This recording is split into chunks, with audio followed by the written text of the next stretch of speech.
অবশেষে সেই মধুময় মুহূর্তটা এসেই গেল। ভালোবাসায় বদ্ধ পাগল কায়ানো প্রেমিকের অধীর আগ্রহে অপেক্ষমান সেই মুহূর্তটা। একজন স্বামীর নিজের প্রিয়তমাকে ভালোবাসার খাঁচায় বন্দি করার সেই সময়টা অবশেষে সত্যিই আজ এসে গেল। বাড়ির প্রতিটি কোণা আজ আনন্দে আনন্দে মুখরিত। আত্মীয় স্বজনে পুরো বাসাটা পরিপূর্ণ হয়ে আছে। বিন্দুমায় স্বস্তির নিঃশ্বাস ফেলার জায়গা নেই।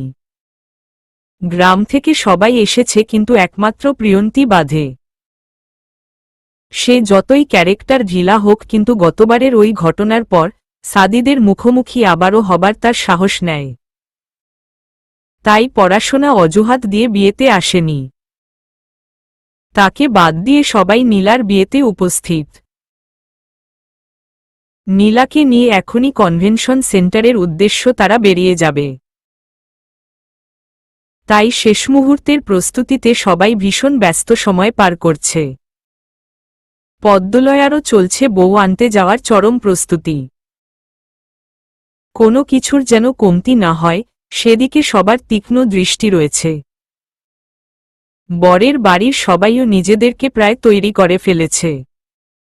এখন কেবল গাড়িতে উঠে সেন্টারে যাওয়ার পালা। কিরে সাদি, হয়েছে তোর? এখনো কি আয়নার সামনে কি করিস? সেই কখন না তোকে রেডি করিয়ে গেলাম। ভাইয়া কেমন যেন একটা হচ্ছে, মানে কোনো কমতিটমতি নেই তো? পাখির সামনে নিজের মানসম্মান খোয়াতে চাই না। বাপরে, ভূতের মুখে রাম নাম। তোকে এইসব মানাই না ভাই। তাই এসব বাদ দিয়ে চল। আর তোকে রাজপুত্রের চেয়ে কোনো অংশে কম লাগছে না। তাই এবার চল, আমাদের সত্যিই দেরি হয়ে যাচ্ছে। সাদিদও আর কথা বাড়াল না। দুই ভাই গন্তব্যের উদ্দেশ্য এগিয়ে গেল। সাদিদরা কিছুক্ষণ আগেই সেন্টারে এসে পৌঁছেছে। সবাই একে অপরের সাথে কৌশল বিনিময়ে ব্যস্ত। কিন্তু সাদিদ ব্যস্ত নিজের পাখিটাকে একটাবার দেখার। বিয়ের সাজ পোশাকে কেমন লাগবে তার প্রাণপাখিকে। নীলার সবরূপেই অবশ্য সাদিদ মুগ্ধ হয়ে যায়। কিন্তু আজ যে তরস হয়েছে না। বিয়ে মানেই যে অন্যরকম অনুভূতি। সম্পূর্ণ ভিন্নতাকে বরণ করতেই বিয়ের এই আয়োজন। সাদিদ এদিক সেদিক তাকিয়ে নীলার কোনো হদিস পাচ্ছে না। তাই বাধ্য হয়ে তানবীরকে বলল, আমার সাথে আয়। কোথায়? পাখিকে কোথাও দেখতে পাচ্ছি না। তাই দেখতে যাব সে কোথায় আছে। বাকি সবাইকে তো দেখা যাচ্ছে, শুধু আমার বইটাকেই দেখতে পাচ্ছি না। তানবীর সাদিদের এমন কথায় একটু জোরেই হেসে দিল। তার হাসির আওয়াজে আশেপাশের কয়েকজনও তাদের দিকে উৎসুক দৃষ্টিতে তাকাল। সাদিদ সেটা খেয়াল করে বলে উঠল, হাসছিস কেন? তোর এমন কথা শুনলে যে কেউ হেসে দিবে। আমাকে গাধা বলিস? তুই নিজেও যে একটা গাধা। ভালোবাসায় মানুষ অন্ধ হয়, আর সাদিদ ইবনে শাহরিয়ার গাধা হয়ে গেছে। আরে দোস্ত, তোর পাখি রাজবিয়ে। সেই কি তোর জন্য সবার সামনে ঘুরঘুর করবে? সাদিদ তানবীরের কথাটা শুনে উদাস ভঙ্গিতে আবারও আশেপাশে তাকাল। অনেক সময় জানা সত্যকেও অস্বীকার বা মিথ্যা প্রমাণ করতে ইচ্ছা হয়, যেমনটা এখন সাদিদের হচ্ছে। কি হবে নীলা এখানে এসে তার সামনে ঘুরে বেড়ালে? সাদিদ তো কিছু মনে করবে না, বরং বেশ খুশি হবে। তাই লোকজন কি ভাবল সেটা দেখে কি লাভ? স্বামীই তো স্ত্রীর জন্য সর্বপ্রথম। আর স্বামী যদি স্ত্রীর কাজে আঘাতপ্রাপ্ত না হয়, তাহলে লোকজনের এত মতবাদ শুনে কি লাভ? আনুষ্ঠানিকতার জন্য নীলাকে স্টেজে নেওয়া হচ্ছে। সাদিদ অর্ণবের সাথে কথা বলছিল। সবার হট্টগোল শুনে সাদিদ এবার অপর পাশে তাকাল। সাদিদের মনে হচ্ছে গলাটা তার শুকিয়ে গেছে। বড্ড পিপাসা লাগছে তার। সাদিদ শুকনো বুক মিলে মুগ্ধ দৃষ্টিতে সামনের এই মানবীকে অবলোকন করছে। লাল টুকটুকে ব্রাইডাল ভারী লেহেঙ্গায় গোল্ডেন সিলভার স্টোনের কাজ, সাথে শরীরবর্তী ব্রাইডাল গহনায় সাদিদ যেন নীলার উপর থেকে চোখ সরাতে পারছে না। ব্রাইডাল লেহেঙ্গার সাথে মাথায় টায়রা, গলায় ভারী চোকার সেট ও সীতাহার, কানে বড় ঝুমকো, নাকে নথ, হাতে চুড়ি, বালা ও মানাতাসা, কোমরে কমরবন্ধনী, পায়ে সোনার মুকুরে নীলার রূপ যেন উপচে পড়ছে। সাদিক একদৃষ্টিতে এই সুন্দরী রমণীকে দেখে যাচ্ছে। নীলাকে নিয়ে এসে সাদিদের পাশে বসানো হয়েছে। নীলা এবার আর চোখে সাদিদের দিকে তাকাল। নীলার সাথে মিলিয়ে সাদিদও মেরুন আর গোল্ডেনের মিশেলে ব্রাইডাল শেরওয়ানি পরেছে, সাথে গোল্ডেনের স্টোনের কারুকার্যের মেরুন পাগড়ি। নীলা সাদিদকে এমন রূপে দেখে মাথা নিচু করে লাজুক হাসল। তার বরটাকে আজ সত্যিই ভীষণ কিউট লাগছে। আগেরবার তাদের বিয়েতে এইসব অনুপস্থিত থাকলেও এবার সবকিছু দেখতে পেয়ে নীলার ভীষণ ভালো লাগছে। নিজের বরকে এমন রূপে দেখতে কে না চায়? জীবনে এমন একটা মুহূর্ত যে একবারই আসে। তাই নীলাও এই সুযোগটা পেয়ে মন থেকে ভীষণ খুশি। নীলা আবারও সাদিদের দিকে তাকাতেই সাদিদের নেশাক্ত চাহনি তার নজরে পড়ল। নীলার বুকটা এবার ধুক করে উঠল। লজ্জায় সাথে সাথেই সে মাথা নিচু করল। সাদিদ নীলার পাশে একটু ঘেঁষে বসল। সবার অগোচরে নীলার কানের কাছে নিজের মুখ নিয়ে নিচু স্বরে নেশাক্ত কণ্ঠে বলে উঠল, পাখি মাথাটা পুরো গরম দিল। তোমার এই রূপ আমার চোখ ঝলসে দিচ্ছে। সহ্য করতে পারছি না বউ, নিজেকে নিয়ন্ত্রণ রাখতে ভীষণ কষ্ট হচ্ছে। নীলা লজ্জায় পুরোপুরি নিমে গিয়ে লেহেঙ্গা শক্ত করে চেপে ধরল। আর নিচু হয়ে ঘন ঘন নিঃশ্বাস ফেলতে লাগল। হাসিয়ানন্দের মধ্যে দিয়ে আবারও সাদিদ নীলার আনুষ্ঠানিকভাবে বিবাহ সম্পূর্ণ হয়েছে। এবার বিদায়ের পালা। এতদিন স্বামীর বাড়িতে থাকলেও নীলার মনটা আজ বিদায়ের সময় কেঁদে উঠল। মা বাবাকে জড়িয়ে ধরে নীলার কান্নার যেন বাঁধ মানছে না। চোখগুলো তার নোনা জলে টইটম্বুর। অবশেষে আরিফ মাহমুদ মেয়েকে গাড়িতে বসিয়ে আসলেন। তাদের মনটাও যে কষ্টে ব্যথিত হয়ে আছে। কলিজার টুকরোকে অন্যের ঘরে পাঠাতে কি যে কষ্ট, সেটা হয়তো ভাষায় প্রকাশ করার মতো না। ফুলে সজ্জিত সাদা গাড়িটা মুহূর্তের মধ্যে নীলার আপনজনগুলোকে পিছনে ফেলে সামনে এগিয়ে যেতে লাগল। গাড়ি চলতে শুরু করতেই নীলা ফুপিয়ে ফুপিয়ে কান্না করতে লাগল। সাদিদ এবার নীলাকে বুকে টেনে এনে তার মাথায় আলতো হাত বুলিয়ে দিতে লাগল। নীলার কান্না তার বরাবরই অপছন্দের জিনিস। সাদিদকে বড্ড বেশি যন্ত্রণা দেয় এই চোখের অশ্রুজলটুকু। কিন্তু তারপরও নিজের ভালোবাসার মানুষটাকে একটু সময় দিচ্ছে তার কষ্টগুলো কান্নার জলে হালকা করার জন্য। কিন্তু নীলার কান্না থামার বদলে উল্টো বেড়েই যাচ্ছে। এখন আবার হেঁচকিও উঠে গেছে। সাদিদ গাড়ি থেকে ড্রাইভারকে মিনারেল ওয়াটারের বোতলটা দিতে বলল। সাদিদ বোতলটা নিয়ে নীলার মুখের সামনে ধরে বলল, পাখি পানিটা খাও। নীলা মাথা নিচু করে কান্না করেই যাচ্ছে। আপনজনকে ছেড়ে বিদায় নিয়ে আসতে কেমন অনুভূতি হয়, নীলা কান্না ছাড়া সেটা আর কোনোভাবেই প্রকাশ করতে পারছে না। আগেরবার সাদিদের পাগলামি আর পরিস্থিতির চাপে পড়ে বিয়ে হওয়াতে বিদায়ের কষ্টটা নীলা উপলব্ধি করতে পারেনি। কিন্তু এখন তার কলিজাটা ফেটে যাচ্ছে।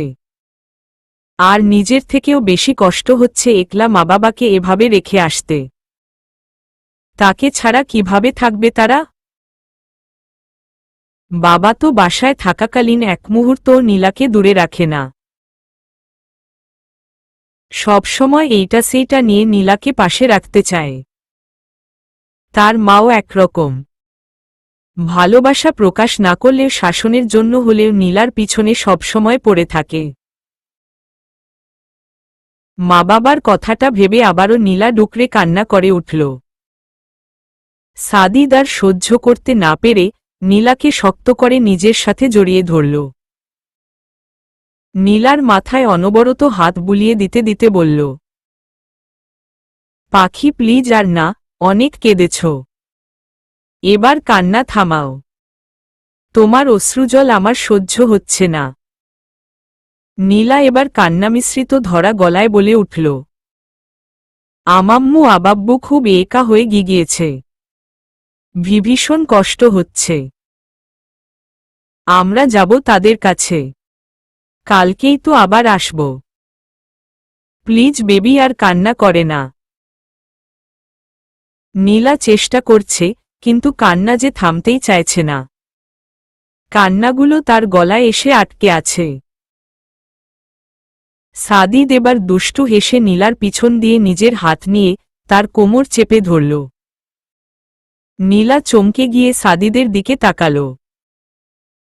চমকিত হওয়ার ফলে নীলার কান্না মুহূর্তেই থেমে গেল। অবাক চোখে সে সাদিদের দিকে তাকিয়ে আছে। নীলা আর চোখে একবার সামনে বসা ড্রিভারের দিকেও তাকাল। উনাকে নিজের কাজে ব্যস্ত দেখে নীলা একটা প্রশান্তির শ্বাস টানল। পরমুহূর্তেই সে আবার সাদিদের দিকে প্রশ্নবোধক দৃষ্টিতে তাকাল। সাদিদ নীলার চাহনি দেখে নিচের ঠোঁট কামড়ে হাসল।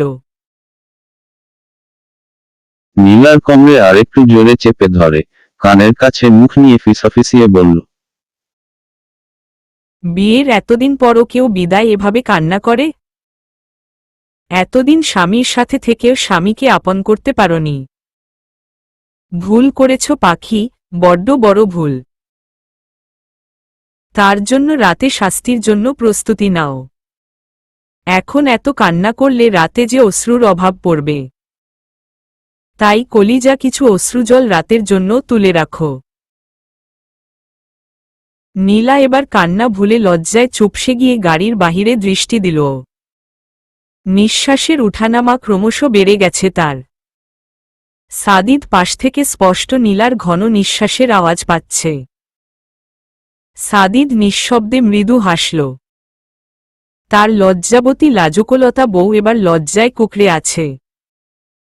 সে কান্না করতে আপাতত ভুলে গেছে। সাদিদ নিজের উদ্দেশ্য সফল হওয়াতে নীলার দিকে তাকিয়ে নিঃশব্দে হাসল। পদ্মলয়ার এসে নীলাদের গাড়ি থামল। সাদিদ নিজে বাহির হয়ে নীলার পাশের দরজাটা এসে খুলে দিল।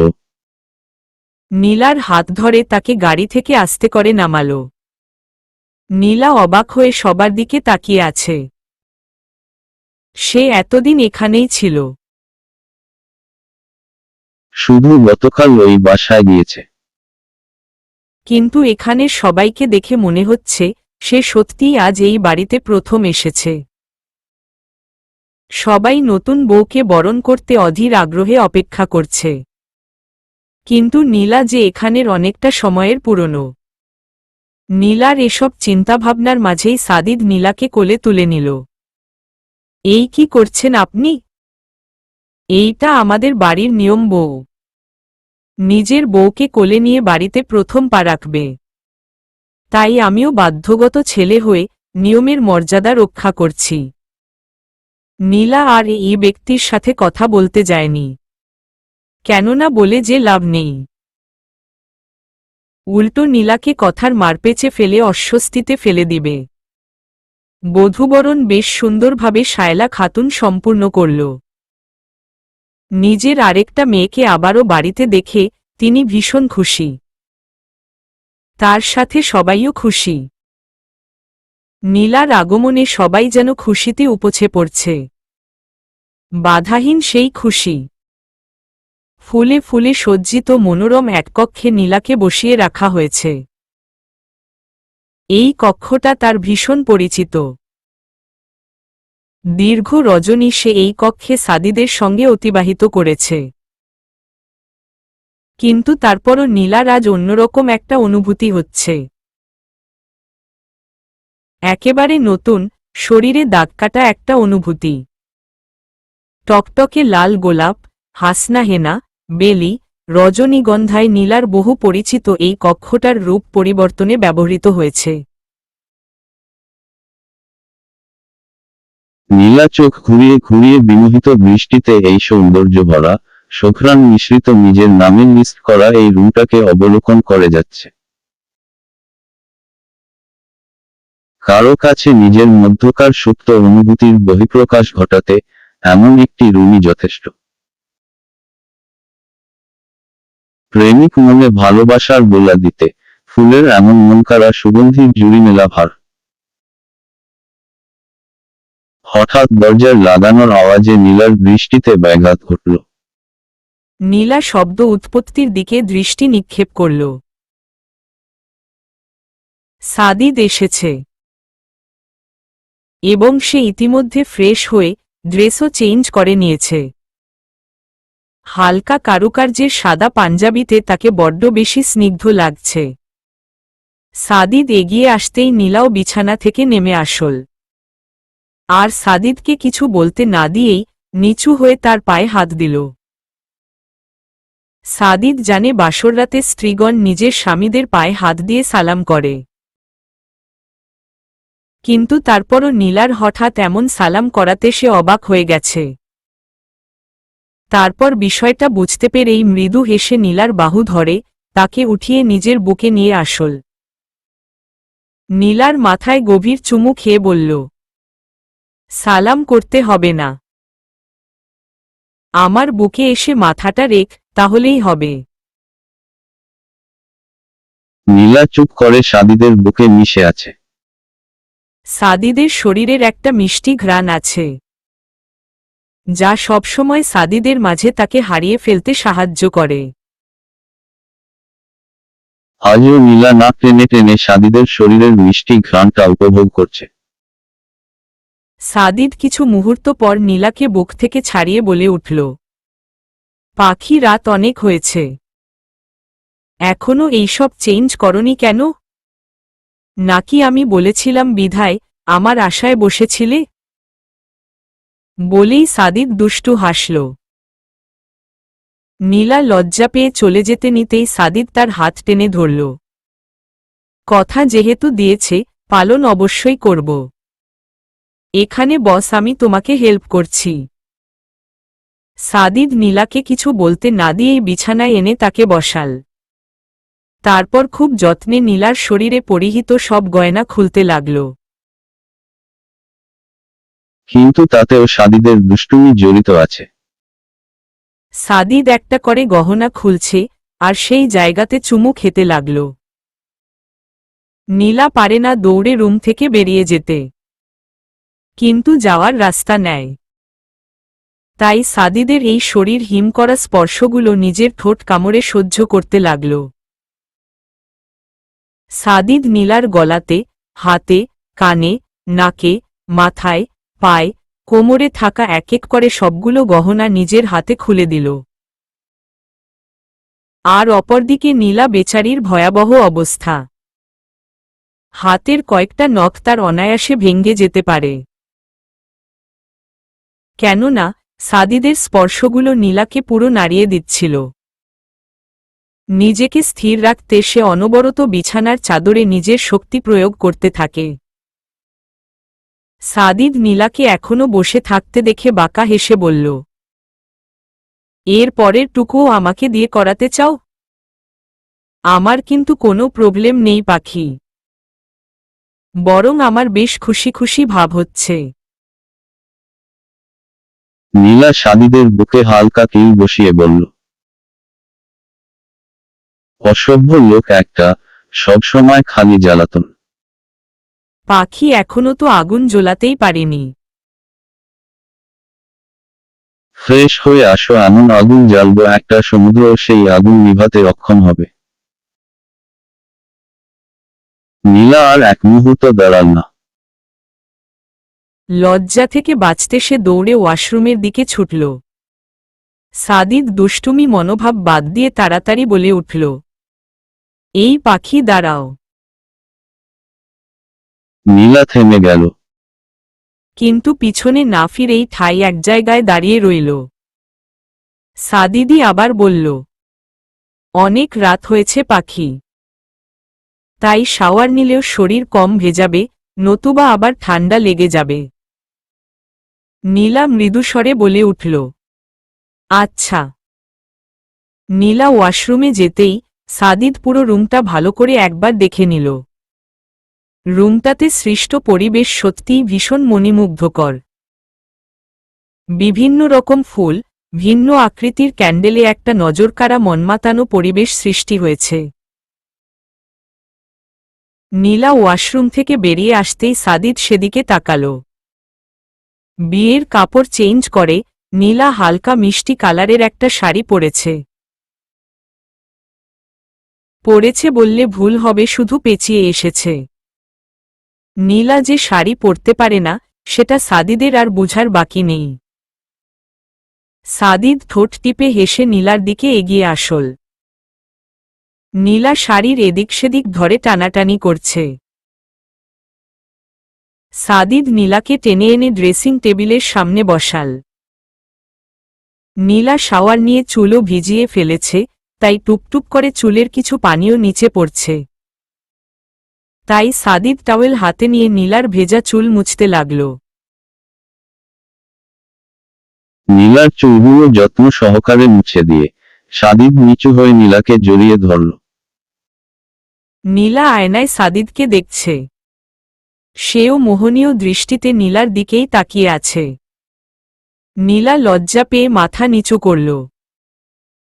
সাদিদ নিঃশব্দে হেসে নীলার ভেজা চুলে চুমু খেয়ে দুষ্টুমি স্বরে বলে উঠল, শাড়ি পরাতে আমিও পারি না, কিন্তু তোমার জন্য এখন নিশ্চয়ই একবার চেষ্টা করে দেখতাম।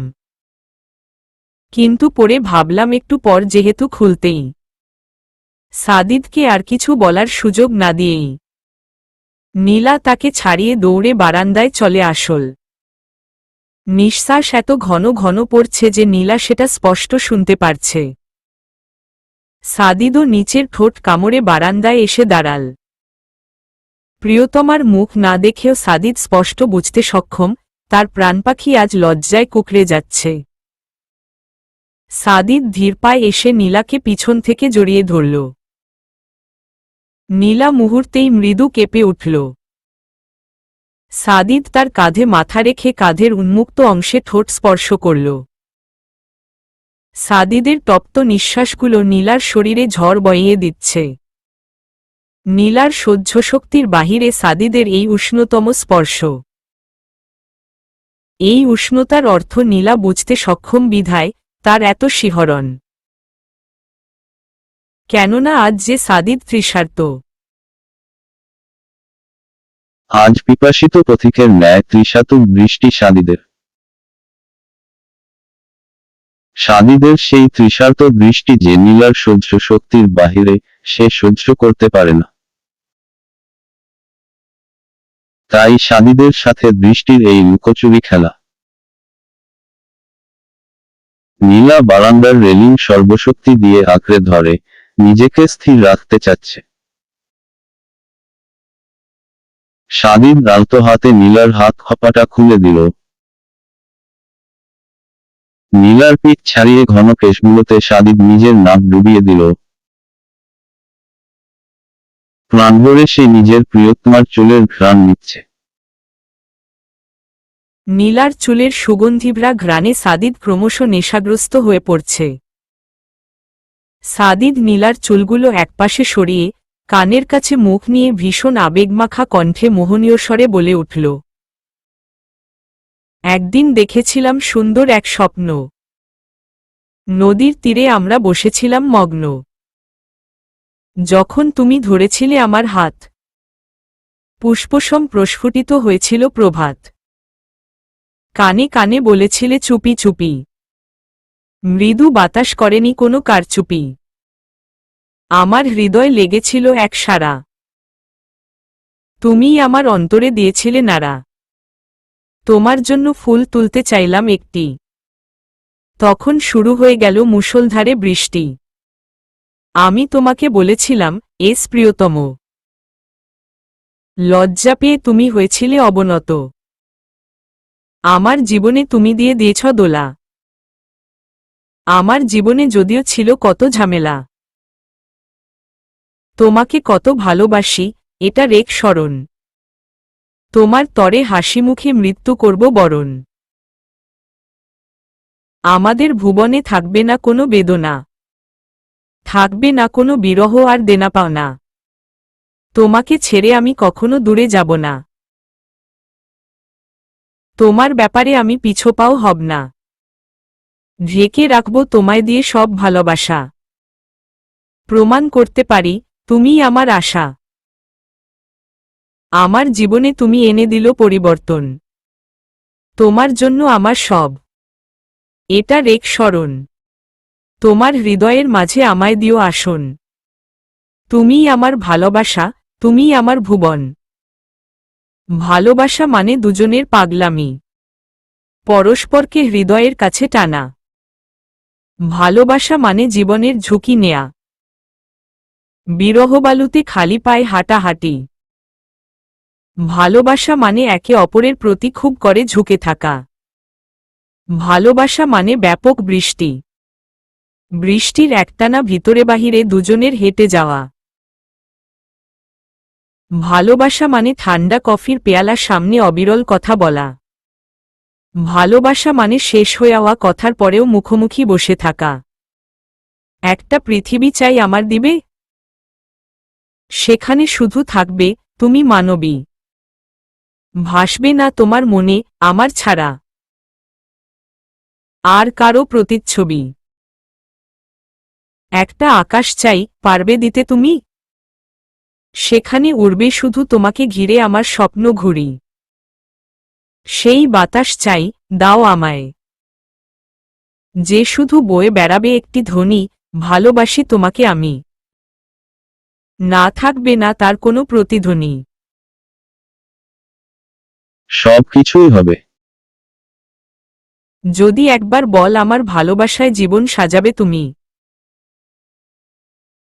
অন্তরের অন্তরাল থেকে বলবে কি তুমি। আমার ভালোবাসায় জোড়াতে রাজি তুমি। নীলার নিঃশ্বাস এক প্রকার বন্ধ হয়ে যাবার অবস্থা। সে চোখ বন্ধ রেখে মাথা নিচু করে আছে। সাদিদের এই আহ্বানে নীলার সমস্ত শরীরে শিহরণ বয়ে যাচ্ছে। মুখ ফুটে ওর দেওয়ার সাধ্য নেই তার। সাদিদ এবার নীলাকে ধরে সামনে ঘুরাল। নীলার কম্পর্ত মুখটা আজলা ধরে রেখে উঠল। বউ। সাদিদের নেশাক্ত কণ্ঠের আওয়াজে নীলা সাদিদের পাঞ্জাবি খামচে ধরল। সে সহ্য করতে পারছে না এই সব। কিন্তু সাদিদের যে ওর চাই। সে আবারও বলে উঠল, প্রাণপাখি চোখ খুল। তাকাও আমার দিকে, আমার যে ওর চাই। নীলা দুই হাতে সাদিদের পাঞ্জাবি জোরে খামচে ধরে অনবরত মাথা ডানে বামে করল।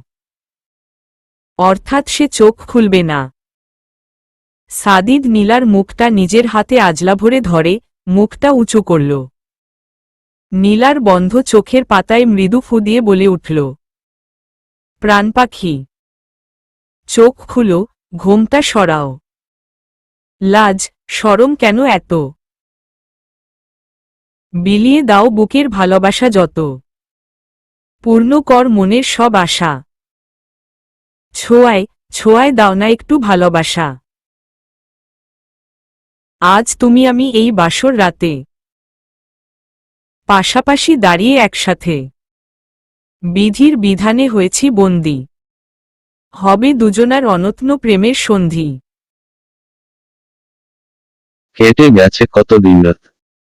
কত মাস বছর। এসেছে জীবনে সুখের বাসর। হাজারো ফুলের সুবাস ছড়ানো ঘর। তোমার রূপের আলোয় আলোকিত ঘরে কেন আজ আমার কাছ থেকে দূরে? বুকে টেনে নাও কোমল হাতে, ভালোবাসার সাগরে ভেসে যায় একসাথে। ফুল শস্যা এই বাসর রাতে, তোমার চুলের ঘ্রাণ, নিঃশ্বাসের বাত আমার অসুস্থতে মিশে কেটে যাক এই রাত। তুমি স্পর্শময়ী, স্পর্শে ছড়াবে অনন্ত সুখ। আদরে ভরিয়ে দাও না শূন্য এই বুক, একটু আদর করো না কোমল হাতে, এই ফুল শস্যা বাসর রাতে। কেন লাজশরম এত? আমি তোমার স্বামী, তোমার মনের মতো। এ রাত একবার আসে জীবনে, হয়েছে বাঁধন পরিপূর্ণ যৌবনে। নীলা লজ্জায় আর দাঁড়িয়ে থাকতে পারছে না, চোখমুখ খিচে সে সাদিদের বুকে হেলে পড়ল। সাদিদের বুকের পাঞ্জাবি খামচে ধরে কম্পনরত কণ্ঠ বলে উঠল, প্লিজ আর বলবেন না, আর যে সহ্য করতে পারছি না। সহ্য যে করতে হবে বউ, আমিও করেছি তাই তুমিও করবে। এটা তো তোমার প্রাপ্য ছিল, আর এতটুকুতেই এই অবস্থা। এখনো যে কিছুই করলাম না। নীলা কিছু বলতে পারছে না, কথাগুলো তার গলায় এসে আটকে আছে। সাদিদ আবারও আবেগী কণ্ঠে বলে উঠল, পাখি ওড় দেবে না? কিন্তু আমি যে তোমার ওড়ের আশায় অপেক্ষমান। আজ তোমাকে চাই পাখি, ভীষণভাবে চাই। আমাদের মধ্যকার সবটুকু দূরত্ব আজ রাতে ঘুচিয়ে ফেলতে চাই। আজকের এই ফুলসজ্জার রাতে তোমাকে চাই পাখি, পরিপূর্ণভাবে নিজের করে চাই। কিন্তু তাতে যে তোমার সম্মতিও আমার চাই। তাই আমি তোমার ওড়ের অপেক্ষায় আছি পাখি। নীলার আর কি করার আছে? তাকে যে ওর দিতেই হবে। আর এত আকুলতার সহিত কেউ কিছু চাইলে তাকে কি আর ফিরানো যায়? না, একেবারেই যায় না। আর নীলাও সাদিদকে নিরাশ করতে পারেনি। সাদিদের বুক থেকে মাথা তুলে সে কম্পনরত হাতে সাদিদের গাল স্পর্শ করল। কিন্তু লজ্জা যে তাকে আষ্টেপৃষ্ঠে ধরে আছে, তাই মুখ দিয়ে সামান্য একটা বাক্যও উচ্চারণ করতে পারেনি। লজ্জায় কুকড়ে গিয়ে আবারও সে মাথা নিচু করল। সাদিদ মুচকি হেসে গালে রাখা নীলার হাত নিজের হাতে নিয়ে তাতে চুমু খেল। তারপর নীলাকে পাজাকোলে নিয়ে রুমের দিকে এগিয়ে আসল। নীলাকে বিছানায় শুয়ে দিয়ে সাদিদও তার উপর আধশোয়া হল। সাদিদ নীলার গালে হাত দিয়ে নিচু হয়ে তাকে চুমু খেতে লাগল। নীলার কপাল, নাক, গালে অজস্র চুমু দিয়ে নীলার শরীরে ঝড় তুলছে সাদিদ। পুরো মুখে চুমু খেয়ে নীলার কম্পনরত ঠোঁটের দিকে সাদিদ নেশাক্ত চোখে তাকাল। নিজের বৃদ্ধা আঙ্গুল দিয়ে নীলার ঠোঁট স্পর্শ করল সাদিদ। নীলা কেঁপে উঠে বিছানার চাদর খামচে ধরল। সাদিদ প্রাণপাখির শরীরে বহমান কম্পন অনুভব করতে পারছে, যা তাকে নীলার প্রতি আরও আকর্ষিত করে তুলছে। সাদিদ আর সময় ব্যয় করতে চাইল না। নীলার কোমল অধরে নিজের অধর ডুবিয়ে দিল। নীলার শরীরে ভূমিকম্প ন্যায় অনুভূতি হচ্ছে। সাদিদের এই স্পর্শ নীলার ভিতরটা পুরোপুরি জ্বালিয়ে দিচ্ছে, শেষ করে দিচ্ছে তাকে। সাদিদ নিজের ভর নীলার উপর দিয়ে তাকে ভালোবাসাময় শাস্তি দিতে লাগল। নীলা সাদিদের চুলগুলো আঁকড়ে ধরে নিজের ভিতর বয়ে যাওয়া ঝড়কে থামাতে চাইছে। নীলার ঠোঁটগুলোতে নিজেকে ডুবিয়ে সাদিদ এবার নীলার গলায় নেমে আসল। নীলা অনবরত কেঁপে কেঁপে উঠছে। সাদিদের সমস্ত শরীরে ইতিমধ্যে নীলার খামচির চিহ্ন বসে গেছে। নীলার নখের এমন ধারালো অত্যাচার সাদিদকে আরও নীলাতে মাতাল করে তুলছে। সাদিদ নীলার গলায় মুখ রেখেই তার শাড়ির আঁচল টানল। নীলা সাথে সাথে দুই হাত দিয়ে নিজের মুখ ঢেকে ফেলল। সাদিদ নীলার কাণ্ডে নিঃশব্দে মৃদু হাসল। তারপর বিছানা থেকে উঠে গিয়ে রুমের সমস্ত ক্যান্ডেলগুলো নিভিয়ে দিল। কি মনে করে বারান্দার ক্যান্ডেলগুলো রেখে দিল। তারপর আবারও নীলার কাছে এগিয়ে আসল। তার লজ্জাবতী বউ নিজের মুখ চাদর দিয়ে ঢেকে জ্বরসর হয়ে বিছানার একপাশে শুয়ে আছে। সাদিদ মৃদু হেসে পাশে রাখা টেবিল ল্যাম্পটাও এবার অফ করে দিল। রুমটা মুহূর্তের মধ্যেই অন্ধকার নগরীতে পরিণত হল। বারান্দায় রাখা ক্যান্ডেলগুলোর কিছু আলো শুধু রুমে এসে পড়ছে। সেই আলোতে সাদিদ তার প্রাণপাখির অস্পষ্ট অবয়ব একদৃষ্টিতে দেখে যাচ্ছে। সাদিদ নীলার দিকে তাকিয়েই পাঞ্জাবির বোতামগুলো খুলতে শুরু করল। নীলা একবার সাহস করে সাদিদের গতিবিধি লক্ষ্য করতে গেল। মুখের উপর থেকে চাদরটা সরাতেই সাদিদকে পাঞ্জাবি খুলতে দেখল। আর নীলা লজ্জায় কুকড়ে গিয়ে সাথে সাথে অপর পাশে ফিরে গেল। নীলার শরীরের কম্পনের কোনো থামাথামি নেই। অনবরত তার নিজস্ব গতিতে চলে যাচ্ছে। সাদিদও নীলার কাণ্ড দেখেছে। তাই সেও নিঃশব্দে মৃদু হেসে বিছানায় উঠে আসল। সাদিদের ভালোবাসার উষ্ণতায় নীলার বেহুশ হবার অবস্থা। এত ভালোবাসাময় স্পর্শ কেউ কিভাবে সহ্য করতে পারবে? নীলা যে নিজেকে স্থির রাখতে পারছে না। সাদিদের এই গভীর স্পর্শ যে নীলার সহ্য শক্তির অনেক বাহিরে। যার নাগাল পাওয়া প্রায় অসম্ভব। আকাশে আজ চাঁদ নেয়। চাঁদবিহীন আকাশটাতেও এই ফুলসজ্জার রুমের ন্যায় অন্ধকার নেমে এসেছে।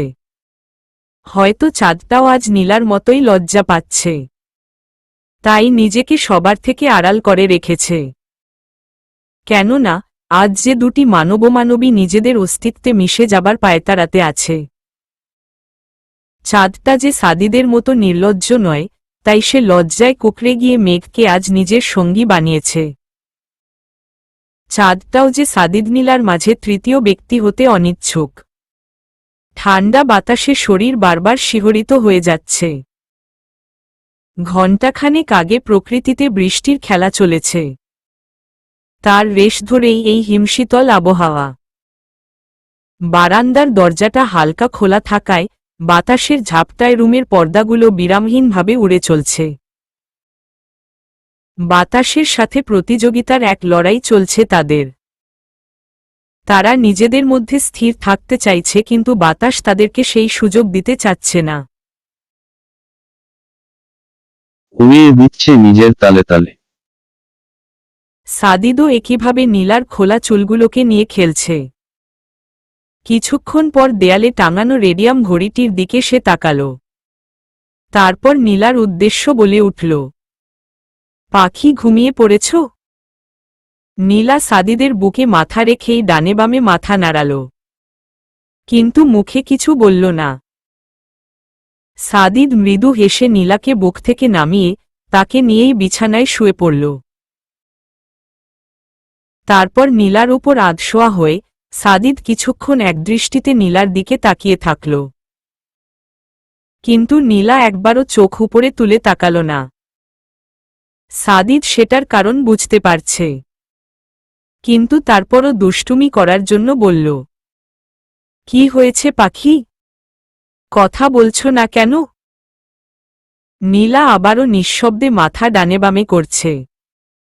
লজ্জায় সে সাদিদের চোখের দিকে তাকানোর সাহস পর্যন্ত পাচ্ছে না। একটু পরই আজান দিয়ে দিবে। তাই সাদিদও এই মুহূর্তে দুষ্টুমি করার মনোভাব বর্জন করল। পরে না হয় সেটা সময়মতো পুষিয়ে নিবে। সাদিদ নীলার থুতনিতে ধরে মুখটা একটু উঁচু করে স্বাভাবিক কণ্ঠে বলল, পাখি নামাজের সময় হয়ে যাচ্ছে। চল ফ্রেশ হয়ে নামাজটা পড়ে আসি, তারপর একটু ঘুমিয়ে নিবে, নতুবা আবার মাথা ব্যথা করতে পারে। নীলাও বাধ্যগত মেয়ের মতো বিছানা ছেড়ে উঠতে গেল। পরমুহূর্তেই সে বিস্ফোরিত চোখে সাদিদের দিকে তাকালো। কিন্তু লজ্জায় কুকড়ে গিয়ে সাথে সাথেই চোখ সরিয়ে নিল। ঈশ্বর, সে কি লজ্জা! নীলার পরিহিত কাপড়গুলো এখানে সেখানে পড়ে আছে। এই অবস্থায় সে কিভাবে উঠে যাবে? সাদিদ নীলার কর্মকাণ্ড দেখে একটু জোরেই হেসে ফেলল। যার দরুন নীলা আরো লজ্জা পেয়ে গেল। সাদিদ চাদরে নীলাকে মুড়িয়ে কোলে তুলে নিল। তারপর ওয়াশরুমের দিকে এগিয়ে যেতে লাগল। যেতে যেতেই দুষ্টু হেসে বলল, পাখি, এত লজ্জা কোথায় থেকে আসে? তাও আমার সামনে? আমি তো তোমার কাপড়ের ন্যায় আরেকটি বস্ত্র। আমাকে নিজের পরিধেয় কাপড়ের ন্যায় তোমাকে আগলে রাখতে হবে। তাহলে এত লজ্জা কেন বউ? নীলা লজ্জায় কুকড়ে গিয়ে সাদিদের উন্মুক্ত কাঁধ আঁকড়ে ধরল। সাদিদ নীলাকে ওয়াশরুমে নিয়ে এসে শাওয়ার অন করল। নীলা লজ্জা পেলেও সাদিদ একসাথেই গোসলটা শেষ করল। তারপর দুইজনে একসাথেই নামাজে দাঁড়ায়। নামাজ শেষ করে নীলাকে নিয়ে বিছানায় চলে আসে সাদিদ। নীলাকে ঘুমিয়ে পড়তে বলে সাদিদ ইম্পর্ট্যান্ট একটা ইমেইল চেক করতে বসল। নীলা এদিক সেদিক ফিরে উসখুস করছে। সাদিদ নীলার অবস্থা দেখে ঠোঁট টিপে হাসল। ল্যাপটপটা রেখে দিয়ে সে নীলার পাশে এসে শুয়ে পড়ল। তারপর গায়ের টি-শার্টটা খুলে ফেলে নীলার শরীর ঘেঁষে নীলার নিচু করে থাকা মুখের দিকে তাকাল। সাদিদ নীলার মনের কথাটা বুঝতে পারছে, কিন্তু তারপরও একটু দুষ্টুমি করতে ইচ্ছে হচ্ছে তার। তাই দুষ্টু হেসে নীলার গালে হাত রেখে বলল, আদর চাই। নীলা সাথে সাথে হাত দিয়ে মুখ ডেকে মাথা অনবরত নাড়িয়ে না করতে লাগল।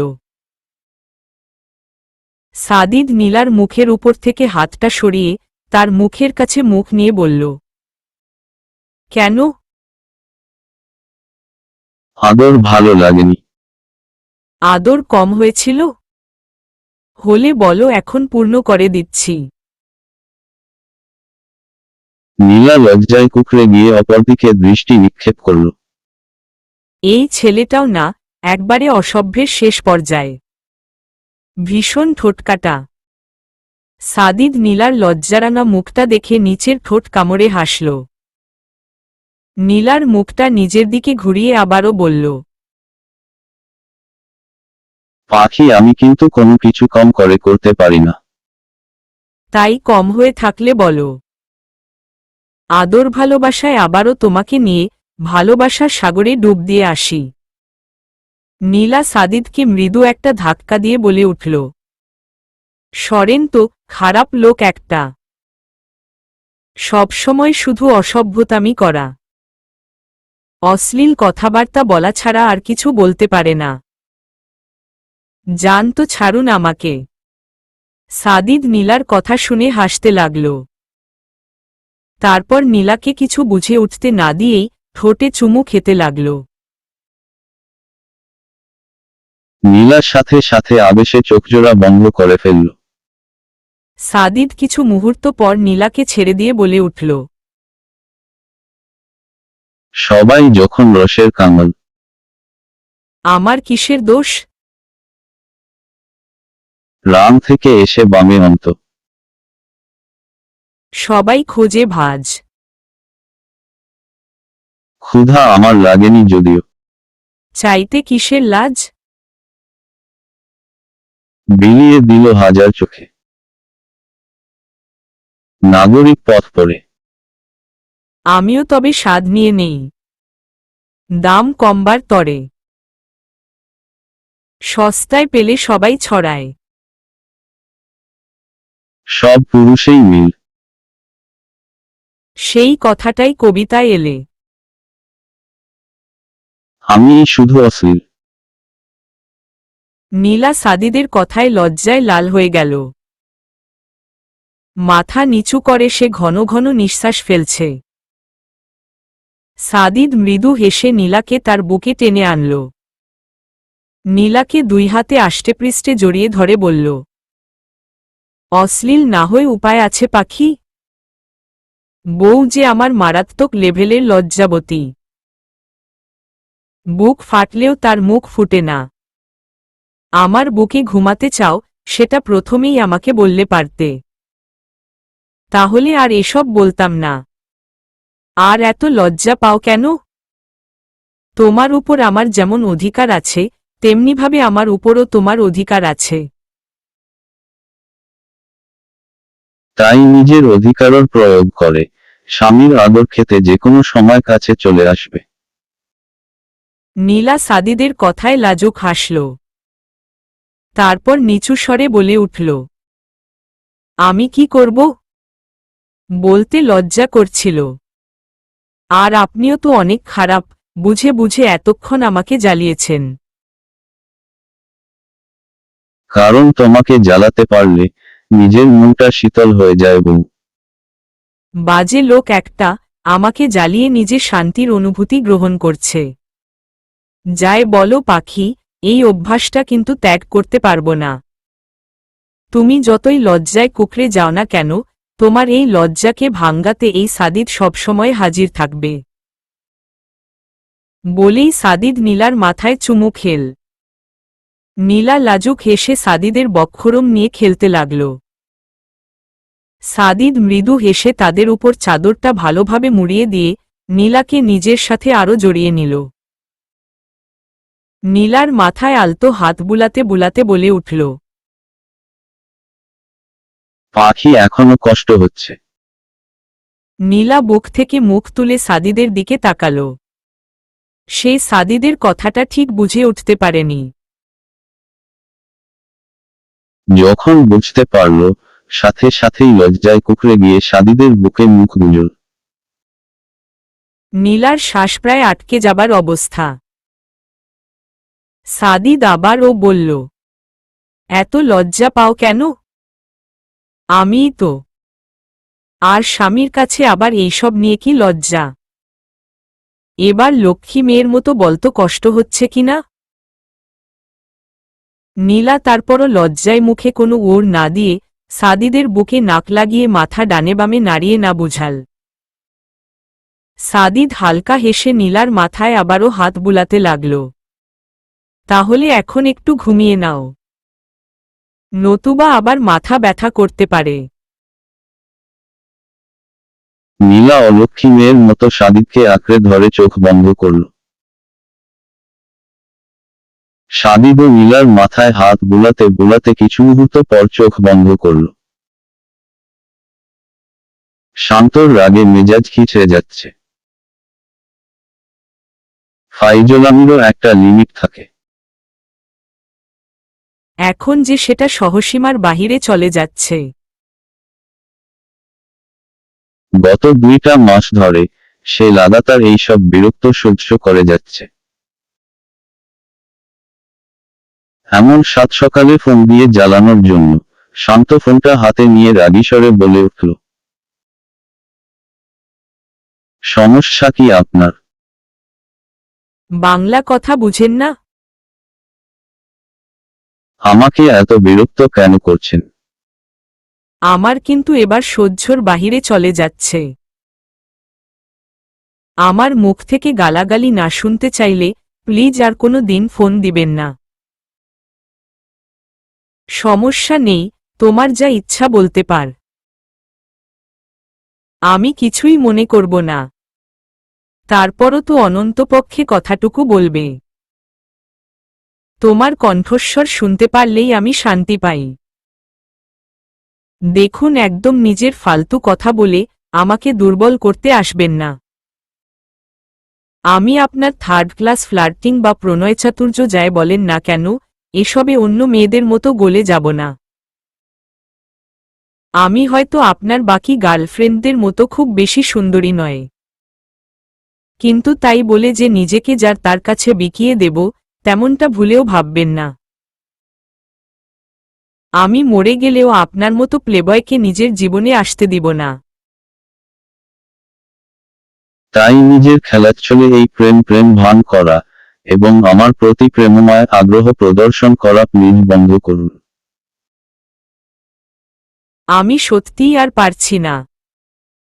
বিগত 2টা মাস ধরে আপনার এইসব সহ্য করছি। এখন কিন্তু আমি আর আপনার সম্মানের কথা চিন্তা করব না। সবাইকে আপনার এই কুকীর্তির কথা জানাতে বাধ্য হব। তানবীর ফোন কানে নিয়ে নিঃশব্দে মেঝের দিকে তাকিয়ে আছে। সত্যিই নিজের করা কিছু বোকামির জন্য তাকে আজ এত কষ্ট পেতে হচ্ছে। সে যদি নিজের জীবনকে এত সহজে মেয়েদের মাঝে বিলিয়ে না দিত, শান্ত তাহলে আজ তাকে এতগুলো কটুবাক্য শুনিয়ে দিত না। তানবীর শান্তর মনের ভাব বুঝতে পারছে। এখানে শান্তর কোনো দোষ নেই, কিন্তু সে তো নিজের কাজে অনুতপ্ত, এবং সে শান্তর কাছে এর জন্য ক্ষমাও চেয়েছে। শুধু শান্তর পায়ে ধরাটা হয়তো বাদ রেখেছিল। মনে মাথায় যা যা এসেছে, এতদিনে সেই সবকিছুই করেছে তানবীর।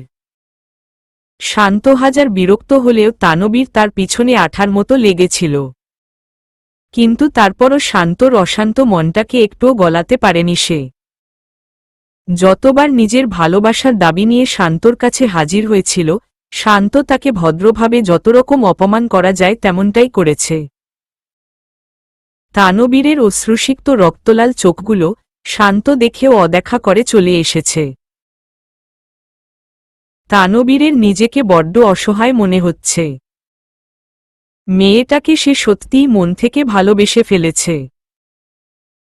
ঝগড়া করতে করতে কখন যে মনটা হারিয়ে বসেছে, সেটা তানবীরের নিজেরও জানা নেই। শুধু জানে মেয়েটাকে ছাড়া তার চলবে না। জীবনটাকে সুন্দরভাবে অতিবাহিত করতে হলে মেয়েটাকে তার ভীষণ প্রয়োজন। তানবীর বড্ড আবেগমাখা কণ্ঠে বলে উঠল, প্লিজ একটু বোঝার চেষ্টা করো। আমি তোমার সাথে কোনোরকম ফ্লার্টিং করছি না, না তোমাকে অন্য মেয়েদের সাথে তুলনা করছি। আমি সত্যিই তোমাকে ভীষণ ভালোবেসে ফেলেছি শান্ত। আর কতবার বললে তুমি এই কথাটা বিশ্বাস করবে? প্লিজ একটাবার আমাকে সুযোগ দাও। আমি সত্যিই তোমাকে ভালোবাসি। মরে গেলেও তোমাকে ঠকানোর কথা ভাবতে পারবো না। তুমি বিশ্বাস করো, আমি আর আগের মতো নেই। তুমি আমার জীবনে আসার পর থেকে আমি অন্য কোনো মেয়ের দিকে খারাপ নজরে তাকিয়েও দেখিনি।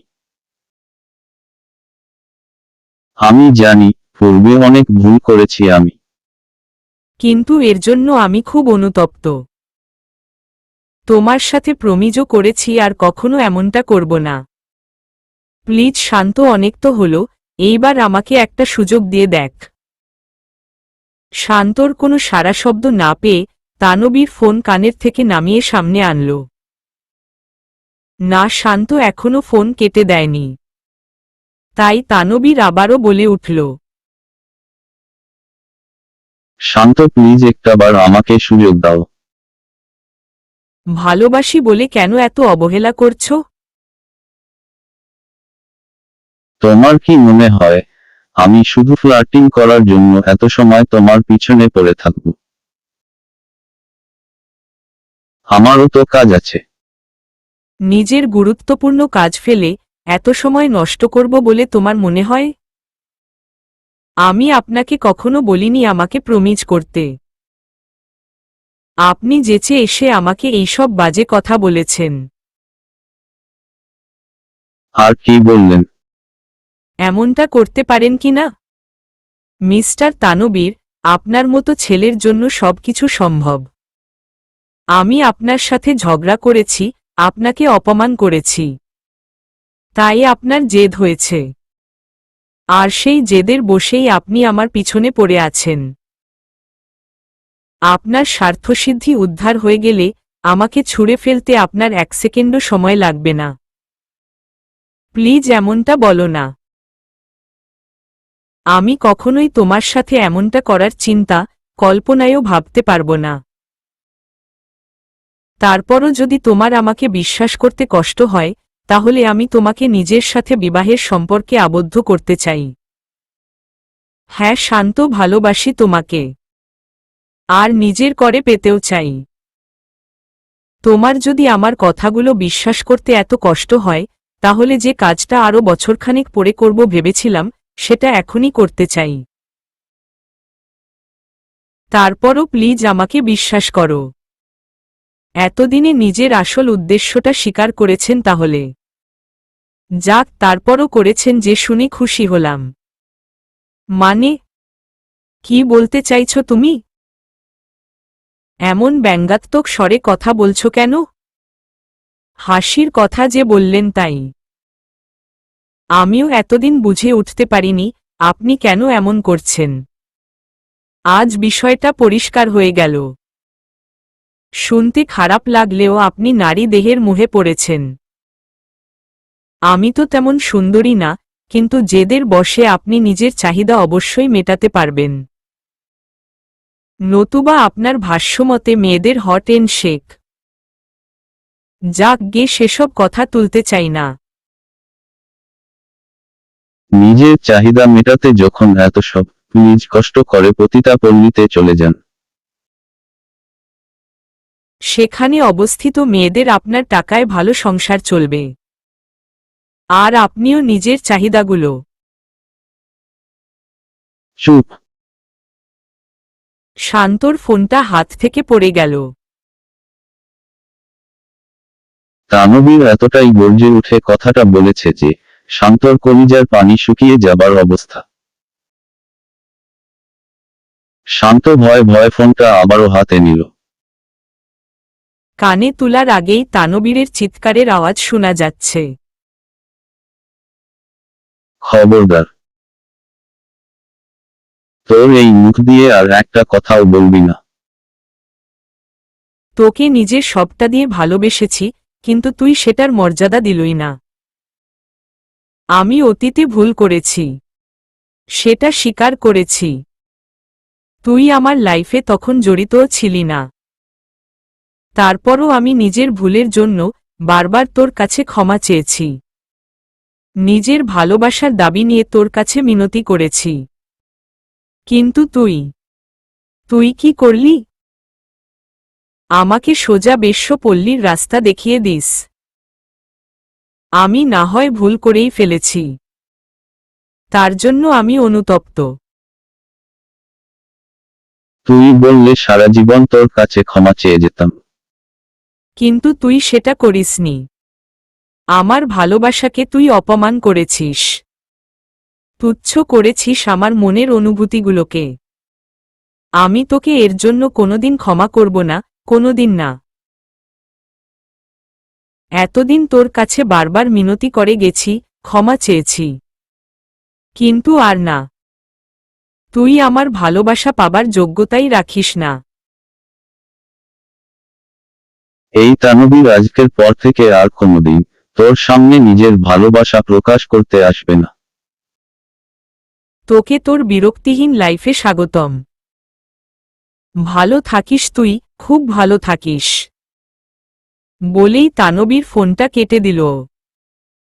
আর শান্ত কেবল থতমত খেয়ে বসে আছে। কি থেকে কি হয়ে গেল শান্ত ঠিক বুঝতে পারছে না। এতদিন শান্ত শুধু তানবীরের ভালোবাসাগুলো দেখেছে। পায়ে পা দিয়ে ঝগড়া করা একটা ঝগড়ুটে ছেলেকে দেখেছে। কিন্তু আজ তানবীরের এত রাগ দেখে সেটা ঠিক হজম করতে পারেনি। ফোনের স্ক্রিনে তানবীরের নামটার দিকে সে একদৃষ্টিতে তাকিয়ে আছে। বেশ বেলা হয়ে গেছে। বাহিরে রৌদ্রের প্রখরতাও অনেক মনে হচ্ছে। নীলা পিটপিট করে চোখ খুলল। সকালের প্রখর সূর্যের আলোতে নীলা ঘুম ঘুম চোখেই চারপাশটা একবার দেখে নিল। তারপর নীলাকে বুকে নিয়ে শুয়ে থাকা সাদিদের মায়াবী মুখটার দিকেও তাকাল। নীলার মুখে মিষ্টি হাসি ফুটে উঠল। নীলা আলতো হাতে সাদিদের গালে হাত রাখল। এখন কত ভালো একটা ছেলে হয়ে ঘুমিয়ে আছে। অথচ কে বলবে? যতক্ষণ জেগে থাকে নীলাকে কি সব লজ্জাজনক কথাবার্তা বলতে থাকে। নীলা ঠোঁটে হাসি রেখেই সাদিদের দিকে এগিয়ে আসল। কিছুক্ষণ একদৃষ্টিতে সাদিদের মুখটার দিকে তাকিয়ে থাকল। সাদিদের এলোমেলো চুলগুলো আলতো হাতে কপালের উপর থেকে সে সরিয়ে দিল। তারপর ঘুমন্ত সাদিদের কপালে চুমু খেল।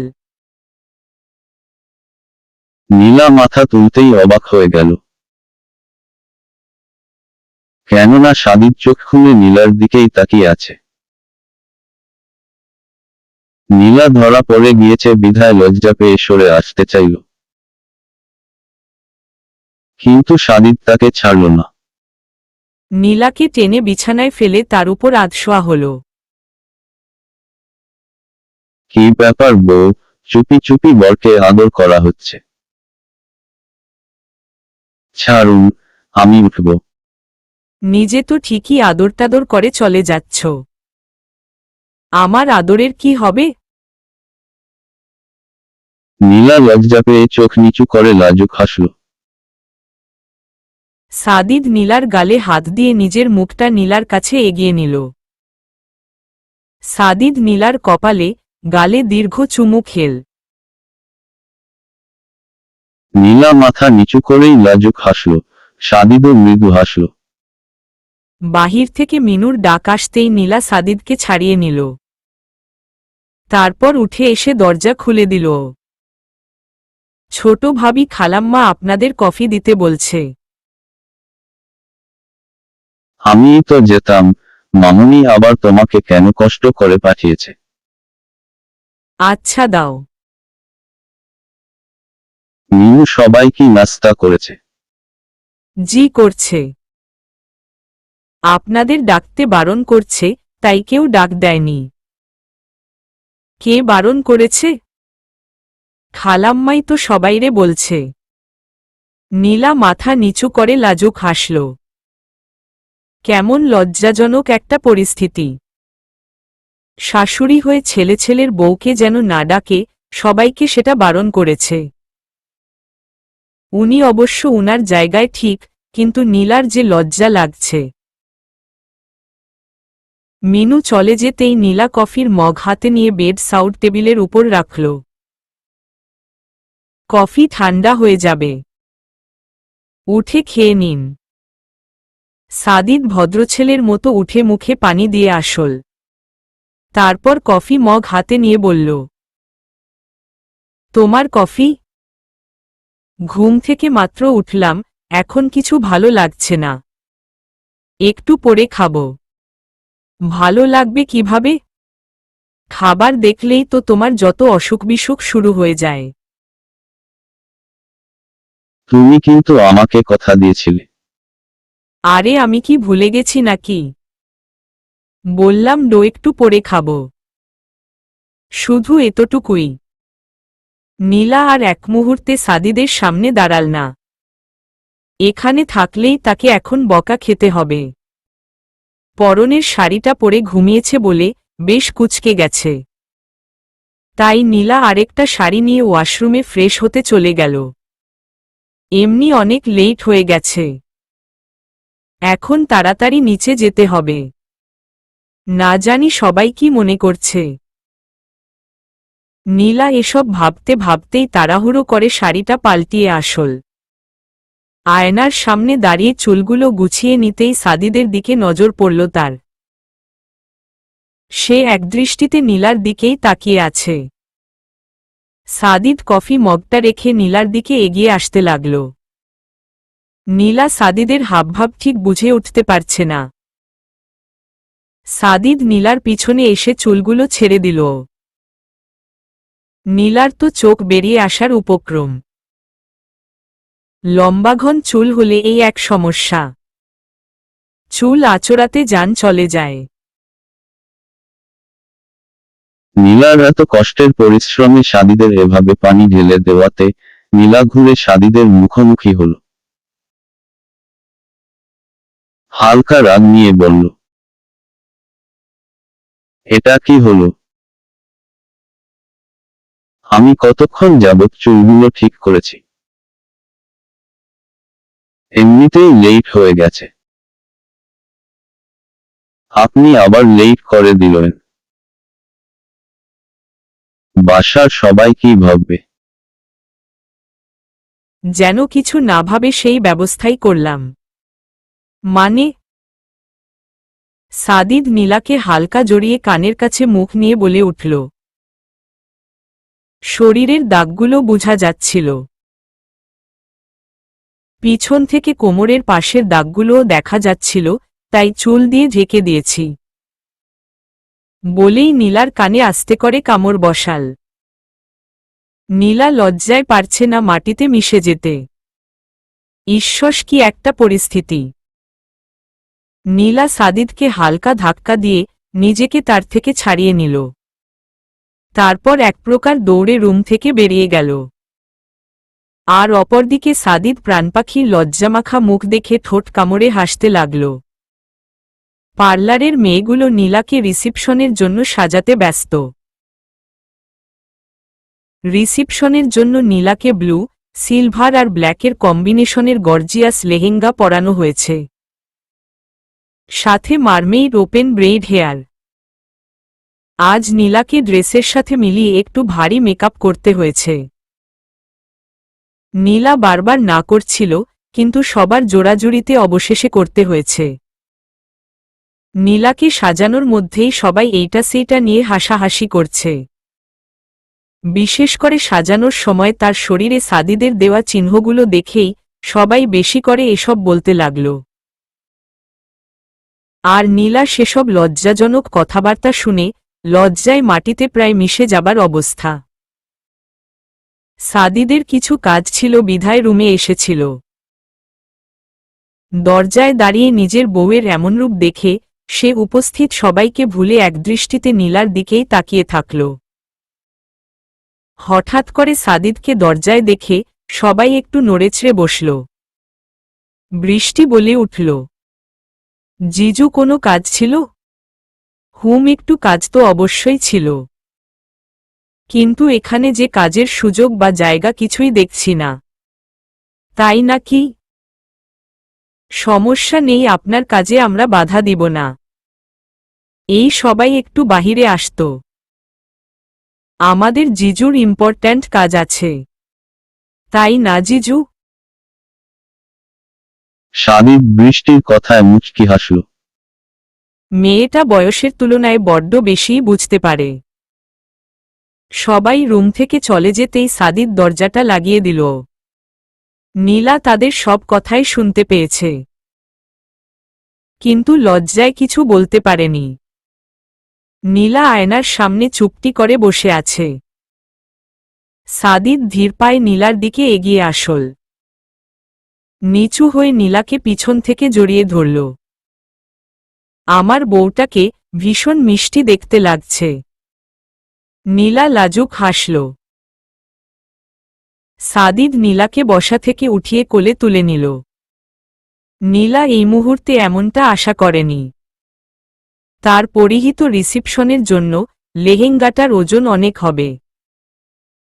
সব মিলিয়ে নীলাকে এখন কোলে নেওয়া বেশ কষ্টকর হবার কথা। তাই নীলা ওয়েজিত কণ্ঠে বলে উঠল, আরে কি করছেন? কোলে তুলেছেন কেন? নামান আমাকে, আপনার হাত ব্যথা করবে। ঈশ্বর, কি আমার ওজন! এই ওজনে কারো হাত ব্যথা করে? তোমার এই ওজনে আমার কিছুই হবে না। লেহেঙ্গার অনেক ওজন, তাই বলছি নামান আমাকে। নতুবা আপনার কষ্ট হবে। সাদিদ নীলার কথায় হাসল। তারপর নীলাকে কোলে রেখেই তার কানের কাছে মুখ নিয়ে ফিসফিসিয়ে বলল, আমার শক্তির সাথে কি তুমি এখনো পরিচিত হওনি? নাকি এখনো বুঝে উঠতে পারনি? নীলা লজ্জায় কুকড়ে গিয়ে সাদিদকে জোরে চিমটি কাটল। রাগী স্বরে বলে উঠল, বেশরম লোক। সাদিদ নীলার কথায় আরো জোরে হাসল। নীলাকে বিছানায় হেলান দিয়ে বসিয়ে বলে উঠল, এত লজ্জাশ্রম দিয়ে কি করব বউ? আর তাছাড়া লজ্জা নারীর ভূষণ, সেটা পুরুষ মানুষকে মানায় না।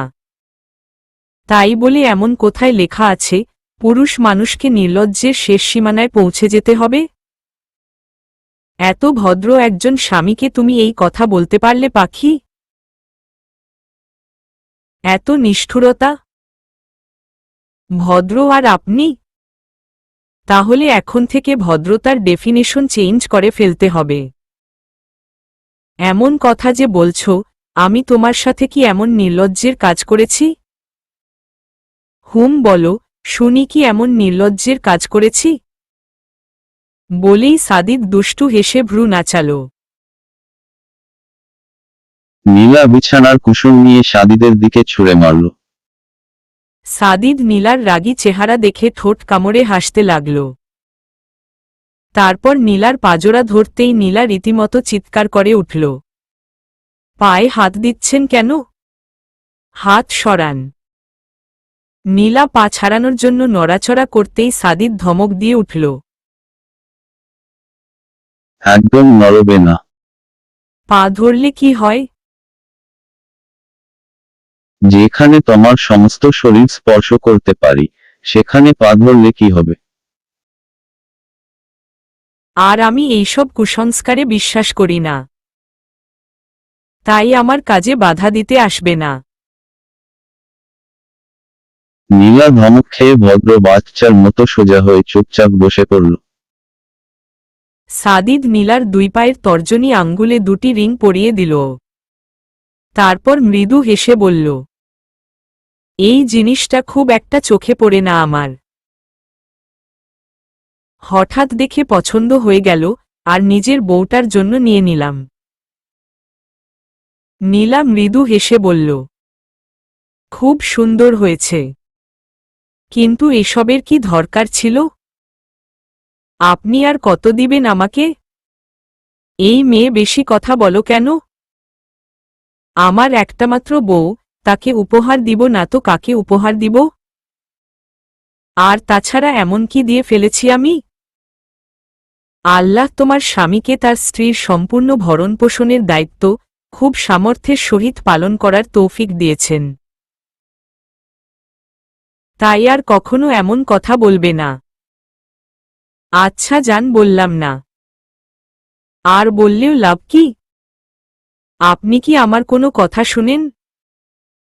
নিজের যা ইচ্ছা সেটাই তো সবসময় করেন।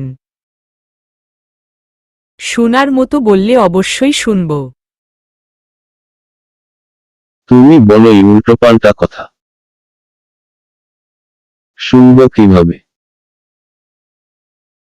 আমি উল্টোপাল্টা বলি? তাহলে এখানে বসে আছেন কেন? চলে যান এখান থেকে। সময় নষ্ট করে আজাইরা কথা শোনার তো কোনো মানে হয় না। সাদিদ হেসে দিয়ে নীলাকে কাছে টেনে আনল।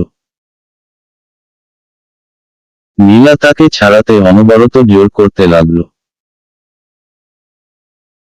সাদিদ প্রাণপাখির অভিমানী মুখটা দেখে নিঃশব্দে হাসল। তারপর নীলাকে শক্ত করে জড়িয়ে ধরে বলে উঠল, এই পাখিটাকে ছেড়ে কোথায় যাব? থাকতে পারবো না তো, একেবারে প্রাণহীন হয়ে যাব। কেননা আমার প্রাণটা যে এখানে পড়ে থাকবে। তাই কোথাও যাচ্ছি না আমি। আর না তোমাকে কোথাও যেতে দিব। নীলা এবার থেমে গেল। এই ছেলেটার সাথে রাগভিমান কিছুই করে নীলা থাকতে পারে না। কি যে জাদু জানে সেটা নীলা বুঝতে পারে না। কথায় নতুবা কাজের মায়াজালে নীলাকে সবসময় ভেঙে গুড়িয়ে ফেলে। খুব জমকালো পরিসরে কনভেনশন সেন্টারে নীলাসাদিদের রিসিপশন পার্টির আয়োজন করা হয়েছে। আত্মীয়স্বজন কাউকে বাদ রাখা হয়নি। তাদেরকে ছাড়াও শহরের নামিদামি অনেক মানুষ তাদের রিসিপশন পার্টিতে উপস্থিত হয়েছে। নীলার সাথে মিলিয়ে সাদিদের ড্রেস কোড করা হয়েছে। তাই সাদিদ ব্লু এন্ড ব্ল্যাকের প্রিন্স কোট পরেছে, সাথে ব্ল্যাকের স্টাইলিশ শু। চুলগুলোকে জেল দিয়ে ভালোভাবে সেট করে রেখেছে। নীলা বারবার সবার অগোচরে সাদিদকেই দেখে যাচ্ছে। ঈশ্বর, তার বরটাকে এত কিউট লাগছে যে নীলা বেহায়ার মতো তাকিয়ে আছে। নীলার ভাবতেই অবাক লাগে এই মিষ্টি ছেলেটা নীলার স্বামী। সাদিদ নীলার পাশে দাঁড়িয়ে থেকেই উপস্থিত গেস্টদের সাথে কৌশল বিনিময় করছে। সবাই এসে নীলা সাদিদকে বিবাহের শুভেচ্ছা জানাচ্ছে। নীলার তো অবস্থা খারাপ হয়ে যাচ্ছে। এত ভারী কাপড়ে এত সময় পুতুল সেজে বসে থাকা চারটিখানি কথা নয়। সাদিদ নীলার মুখের ভঙ্গি দেখেই তার অবস্থা বুঝতে পারল। তাই সে ওয়েটারকে ডেকে নীলার জন্য অরেঞ্জ জুস দিতে বলল। নীলা অন্য সময় খাবার নিয়ে ঝামেলা করলেও এখন ভদ্রমেয়ের মতো জুস খেয়ে নিল। সত্যিই তার ভীষণ ক্লান্ত লাগছিল। এখন একটু বেটার ফিল হচ্ছে। নীলা সাদিদের দিকে তাকিয়ে কৃতজ্ঞতার হাসি উপহার দিল। সাদিদ নীলার দিকেই তাকিয়েছিল, তাই সেও মৃদু হাসল। রিসিপশন পার্টি শেষে নীলারা তাদের মিরপুরের বাসায় এসেছে। খাওয়া দাওয়া আড্ডাবাজি করে অনেকটা সময় কাটিয়ে রুমে আসল তারা। নীলা নিজের রুমটাকে বড্ড বেশি ভালোবাসে। বেশি কিছু নেই রুমটাতে। বেড, ড্রেসিং টেবিল, নীলার পড়ার টেবিল, ছোট্ট একটা ওয়ার্ড্রব, আর টুকিটাকি অল্প কিছু জিনিস। বলতে গেলে ছোট্ট একটা রুম নীলার। সাথে অবশ্য এটাচর বাথরুমও আছে। কিন্তু তারপরও সাদিদের রুমের 3 অংশের এক অংশ হবে কিনা তা নিয়ে সন্দেহ আছে। নীলার এতদিন নিজের রুম নিয়ে কোনো আক্ষেপ না থাকলেও এখন কিছুটা হচ্ছে। কিন্তু নিজের জন্য না, বরং সাদিদের জন্য। কেন না, তার রুমে এসি পর্যন্ত নেয়।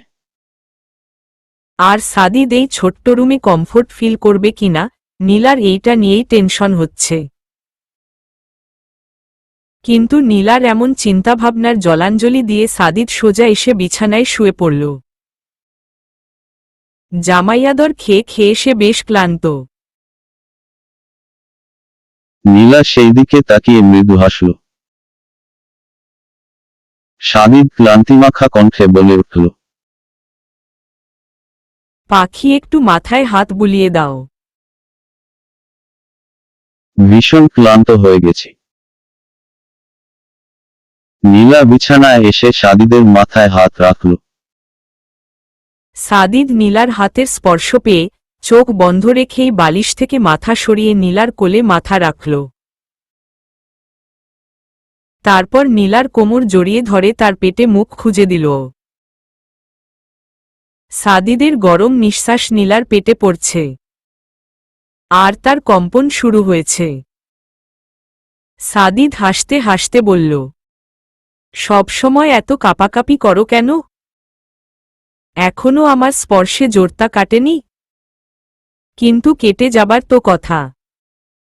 বলেই নীলার পেটে নাক ঘষল।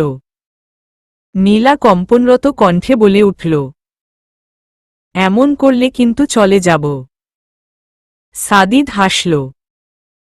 নীলার পেটে একটা চুমু খেয়ে বলল, আচ্ছা যাও, করলাম না। সত্যিই মাথাটা ভীষণ ধরেছে, একটু হাত বুলিয়ে দাও। নীলাও আর কিছু বলল না। আলতো হাতে সাদিদের চুলে হাত বুলাতে লাগল। আর সে একদৃষ্টিতে সাদিদের মুখটার দিকে তাকিয়ে থাকল। এই ছেলেটা নীলার জীবনটাকে এত সুন্দর করে দিয়েছে, যা নীলা সারা জীবন কৃতজ্ঞতা প্রকাশ করতে থাকলেও হয়তো শেষ করতে পারবে না। সুখ ভালোবাসা দিয়ে নীলার জীবনটাকে একেবারে রাঙিয়ে তুলেছে সে। নীলা নিচু হয়ে সাদিদের মাথায় গভীর ভালোবাসা নিয়ে দীর্ঘ চুমু খেল। সাদিদ চোখ বন্ধ রেখেই মৃদু হাসল। চলবে।